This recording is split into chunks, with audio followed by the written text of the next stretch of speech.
Are you a professional woman who wants to create passive income streams and financial freedom through real estate investing? Join us here on Real Estate Investor Goddesses, hosted by Monick Halm. Listen to women who are rocking it in real estate investments as they share their stories of success, failures, and best advice in real estate investing. Start creating real wealth through real estate. Tune in today. Here's your host, real estate investor, syndicator, and developer, Monick Halm. Welcome to the Real Estate Investor Goddesses podcast. I'm your host, Monick Halm. On this show, we interview incredible, badass real estate investor goddesses, women that are crushing it in the real estate investing space. And my guest today is certainly no exception. I'm super excited to have with me Janie Grenier. At the age of 19, Janie began investing in real estate. And by the age of 30, she owned well over 100 units of income producing assets. Now she's a full-time investor, and she believes that business growth and success lies in strategic and effective partnerships. She became financially free at the age of 30, yay! And now she teaches people to do the same. It's like soul sister. She's the co-founder, CEO, and president of Wemindji Properties, Inc., JK's Real Estate Partners, and STR Properties, Inc. And I am super excited to have her with me. Welcome, Janie. Oh, thank you so much, Monick. What a pleasure to be here. It's a pleasure to have you. And we were talking a little bit before we started recording, but you started as you're a nurse, you were saying. You're off to the Arctic tomorrow to start nursing and to help there. It's like, how did you get started in real estate? That's a good question. Yeah, so I got started, 14 years ago. I was 19, but it basically just fell on my lap. So I had just graduated from nursing school. And at that point, I had just a commitment from the hospital that were basically committing to give me full-time hours. And that's the only thing I had to buy that first piece of real estate, my first house. And that was back in Canada. So I am Canadian, and I did that in Canada. So I had just graduated, got myself my first house. That was 14 years ago. That was an almost no money down situation. And I got started that way. Did a lot of mistakes, trusted, the wrong people, lost some money. And, but I learned, and then started again. I bought the second property. I was 24, and continuing just to work as a nurse. So I don't know how it is in the US when it comes down to buying conventional mortgages, but in Canada, definitely nursing was one of those things where just banks were throwing money at us. So it was very easy to get into property then. And so, my goal was, I've always loved real estate. I remember when I was a child, I dreamt that I owned the island of Montreal, which Montreal is in Quebec, and that's where I'm from originally. Okay. So it had always been a natural progression. I've always been nerdy in terms of money and investments. I always knew that time and interest, was your friend.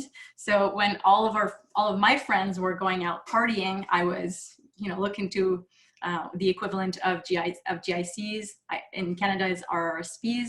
I was just looking at all these fun investment vehicles to put your money in, and investment and real estate was no different. So that's how I got started. I've always wanted to get started in real estate, which I did at an early age. And then my goal was I wanted to basically buy one house every 5 years.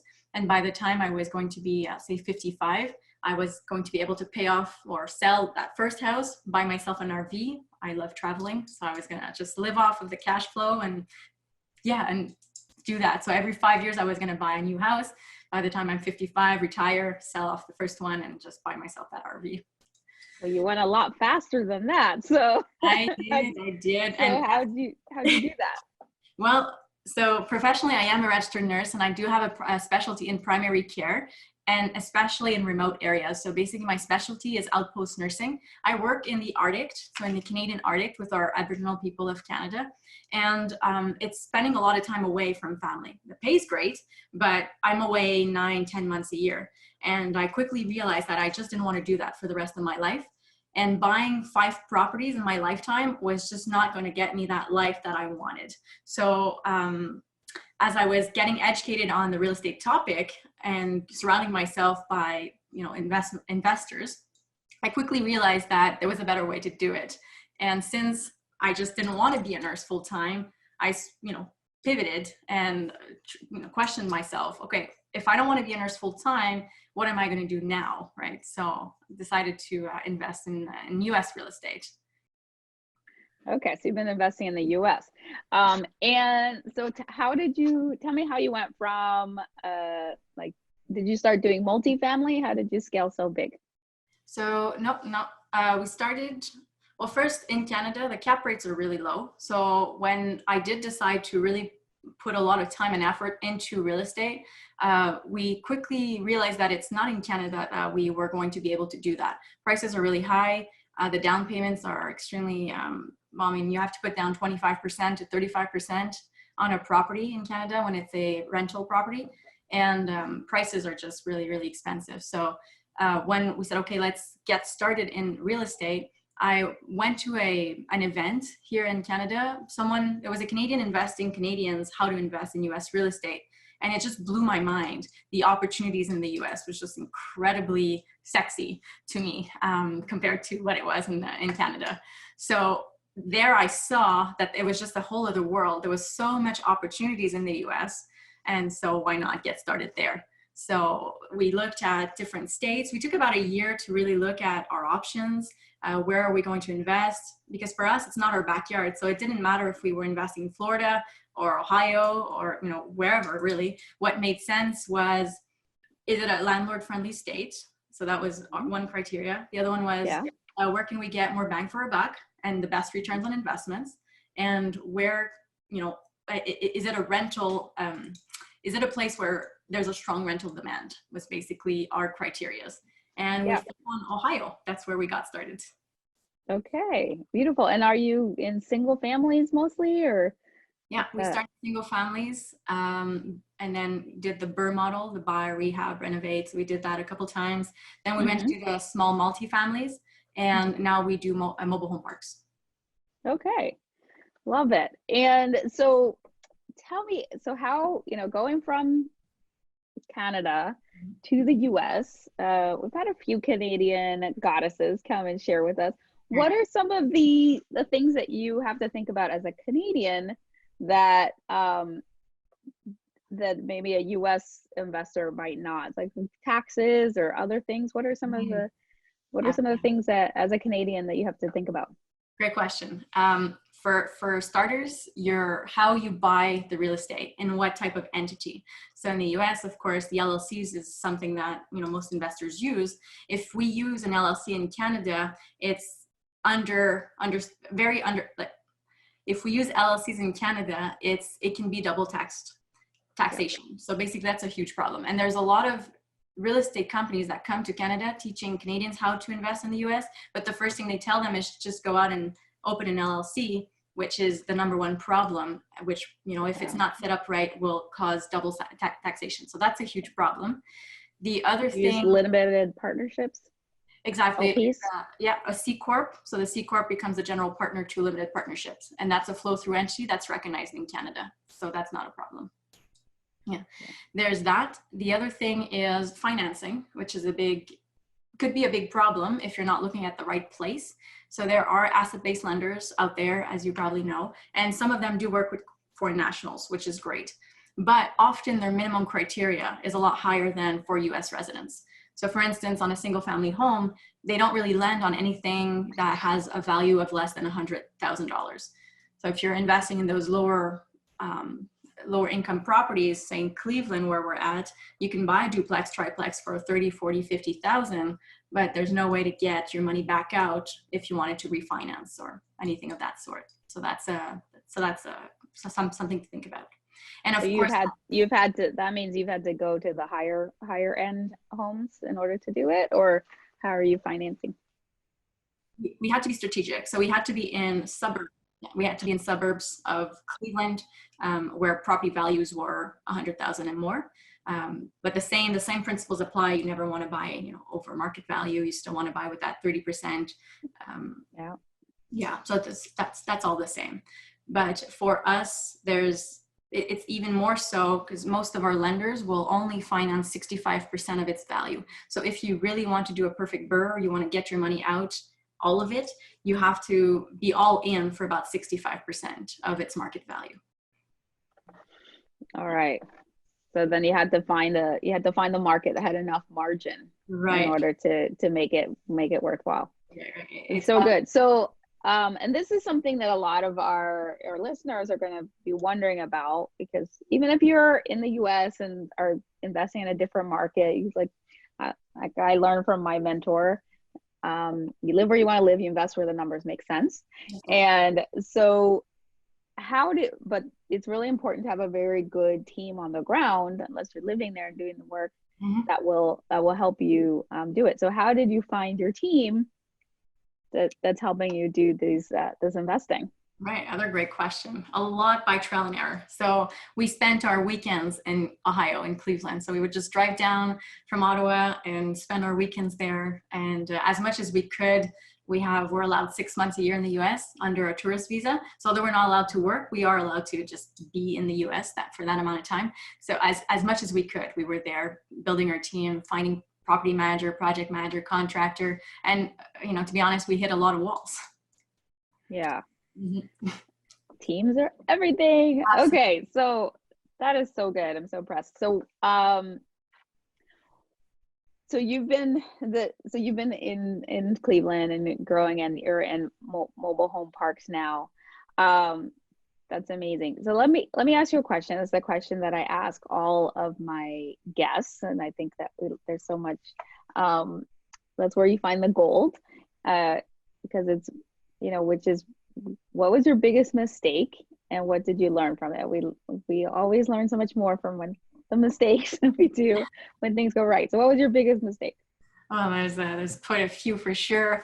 But I think one of my biggest mistakes, especially in the beginning, was taking advice from people who weren't doing the business or weren't where I wanted to be. So that's like people that loved us, our family and friends that really cared for us, but ultimately they imposed their self-limiting beliefs on us and fear of failures.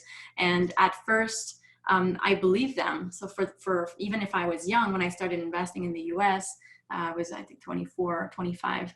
It was always,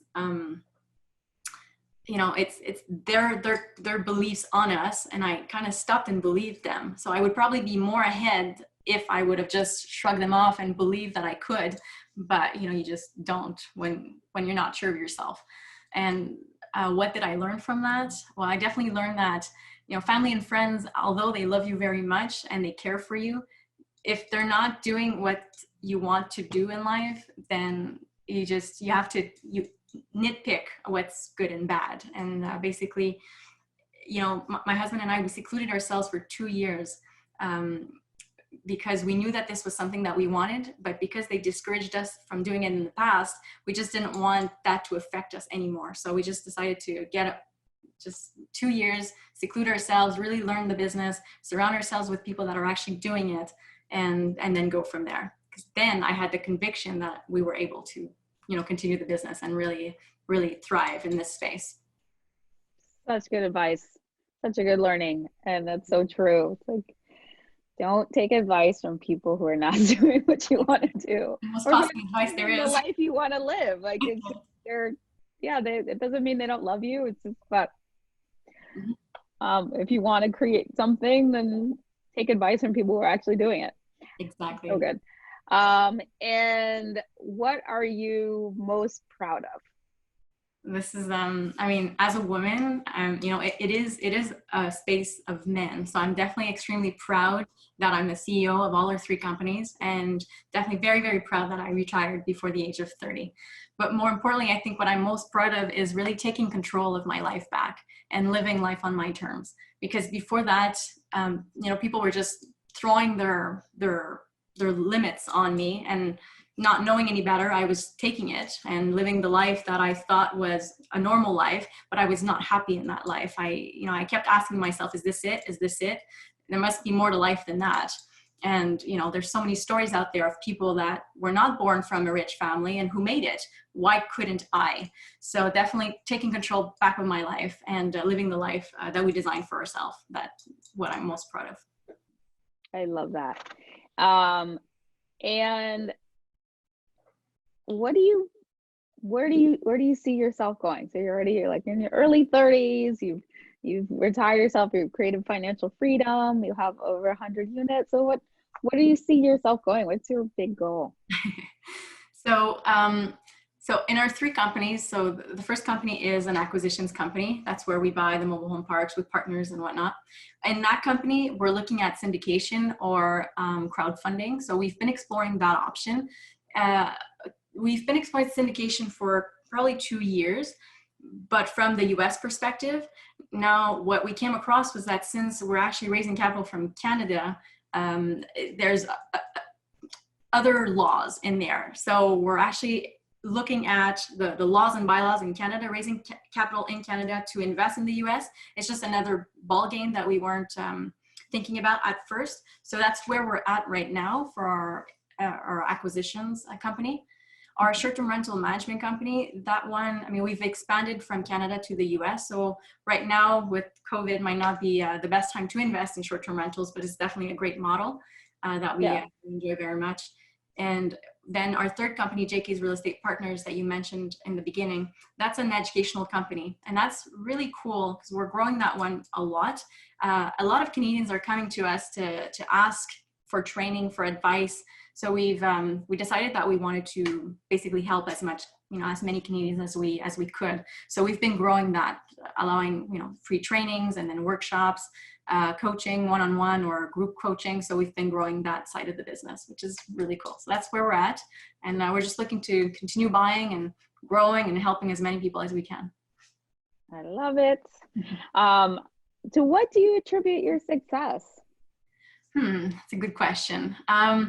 For sure, my husband. I'll have to say that it's the teamwork, how he, you know, he's the type of person that really is, failure is not an option. And I'm more the spark, the energy, the ideas, and then together we create just a wonderful team.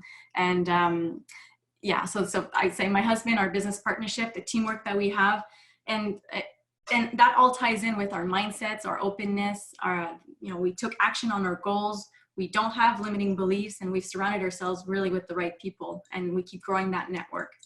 And above all, I think, you know, we had a burning desire to succeed and to prove to the world that, you know, you can do anything that you want to do if you put in the time and the action to accomplish what you want. And so from no matter the background that you come from, anybody can do it. I love that. So great. I also work with my husband, and it's magical when you have that business partner, like your love partnership is also your business partnership. Absolutely. Yeah. So what advice do you have for a woman who's just starting out in this field? Like, as you said, it's very male dominated. So what advice do you have? I have 3 that I thought about. The first one would be that know that you can. 100%, you know, any woman can do this business. There's no ifs, ands, or buts. Any woman can do this. So first of all, I think would be believing that you can. That would be my first step. The second one that I thought about was get yourself an accountability partner, someone that will actually encourage you and help you on your journey. So whether that person is a friend or a partner, but they have to have the same vision as you. So it's really, really important that that person will have the mindset that failure is not an option. It could be a mentor, it could be a coach, but no matter what happens, that person will not tell you to quit when the going gets hard. And the third one would be basically taking the emotions out of the investments, that it's a numbers. I learned that at the very beginning. That's really good advice. Yeah. Sometimes we get really excited about a property. It's like, this is not the property you're gonna live in. That's right. Don't think of it like your home. That's right. This is an investment property. Very different criteria. All right. So before I have one question before we get into our Trinity, but what do you wish you'd known at the beginning that you now know? I was very naive in the beginning, or maybe enthusiastic to think that everybody around is good people. Like there's no bad people in this world. But when you start dealing with money and you tend to figure out that there's bad people in the business too. So I think that what I would have liked to know is just, trust but verify. You need to look at the people that you're working with and do due diligence properly, and don't just trust everybody with your money, because if you don't have a close enough eye on your pocket, someone else will. And whether that be partners or contractors or property managers, not everybody's good, and not everybody has your best interest at heart. So I think that would be that's really, really good. Okay, before we get into the Trinity, where can people find out more about you and get in touch? Great. So my website, that would be the easiest way. So that's www.nowfortomorrow.club, or by email, info@nowfortomorrow.club, or again by Facebook. So facebook.com/nowfortomorrowclub. And the 4 is FOR. Okay. Nowfortomorrow.club. All right. So it's time for our famed end of show Trinity, which is a brag, a gratitude, and a desire. What's your brag? What's one thing you're celebrating? So when we got started, we knew we wanted to travel the world. And when we built our business plan, we did everything that we could to build this business remotely, so that we could do it either from Canada, where we live, or from anywhere in the world. So that's number one. But because of that, we have been able to travel 2 to 3 months a year. And this year was really special because my husband and I actually got married. So we took a 2.5 month honeymoon. Thank you.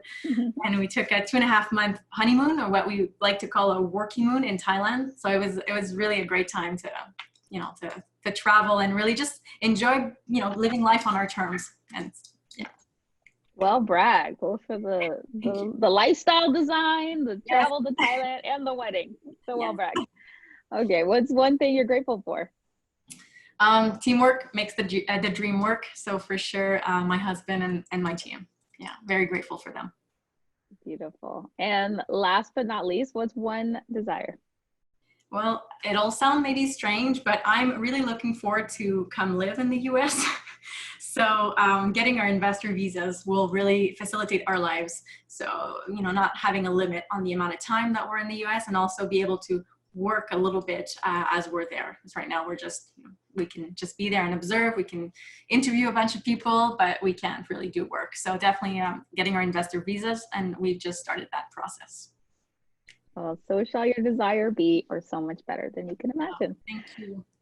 You're welcome. Thank you. That was so fun. I loved our conversation. So y'all, you can connect with Janie at www.nowfortomorrow.club, and or at info@nowfortomorrow.club, or on Facebook at Now for Tomorrow Club.